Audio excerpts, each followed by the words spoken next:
माननीय मुख्यमंत्री एवं जोगाण मंत्री एवं अन्य पदाधिकारी माने जाई घोषणा करथिले जे जदि कौनसी प्रकार एक्सप्लॉयटेशन शोषण चाषी मान को करा जिवो तबे से माने को जेल को पठा जिवो एवं विभिन्न जिलार दायित्व रे विभिन्न मंत्री मान को मध्य रखिले धान किणाटा को सुव्यवस्थित करने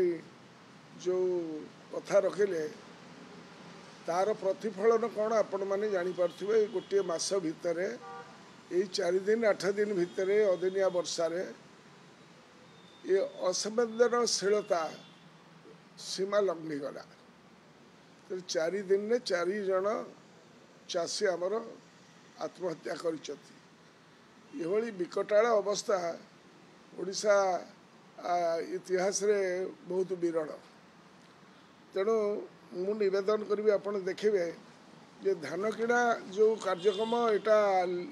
माने इभैक्युएशन ऑफ राइस मध्य जो चाउलटा जो गुटाक आमर पीडीएस सिस्टम को जाऊँगी एवं धान किणाटा ता सहित गोटे साइकिल चली एवं ये साइकिलटा वर्तमान राज्य सरकार भांगीदेले एवं आ द्वारा प्रभुत क्षति हम आमर रबी चाष वर्तमान रबी चाष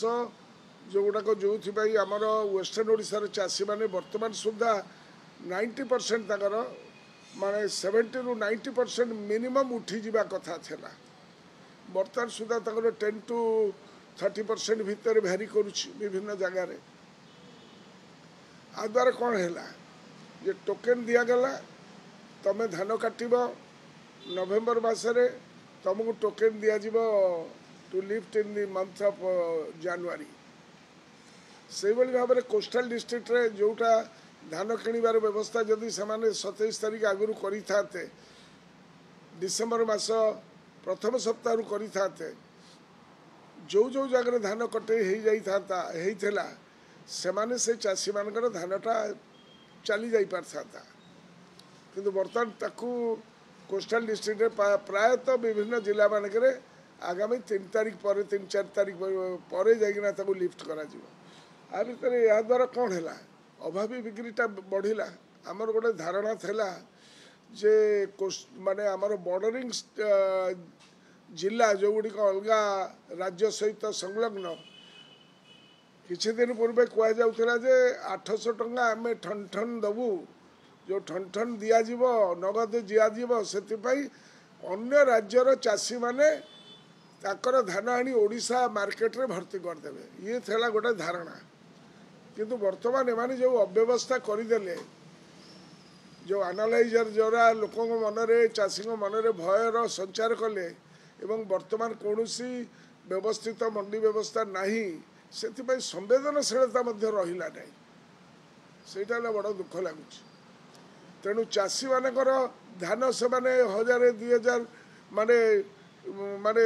2000 टका 2000 ରୁ 2100 टका 2100 ରୁ 2200 टका भितर से माने ताकू